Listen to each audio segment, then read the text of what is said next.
Hello friends, welcome back to the new video. In this video guys, we are going to talk about how to delete this pin password in Vivo phone. Guys, you want to delete your this pin password, so as you can delete, as you want to remove, so as you can remove. And guys, now let's see how to delete pin password in Vivo phone.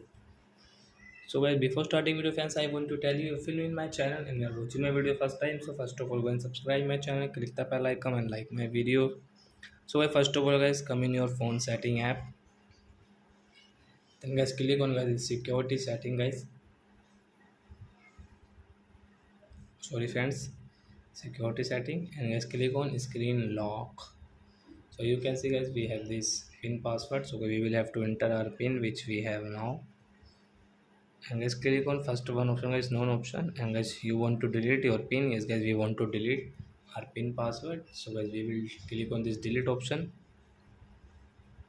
So as you can see guys, pin password has deleted. There is no any pin password in our Vivo phone. So I hope friends you have understood how to delete pin password in Vivo phone. So that's it guys, thanks for watching my video. Now we will meet on next video with new topic. Before going, please go and like my video, subscribe my channel. Bye bye friends.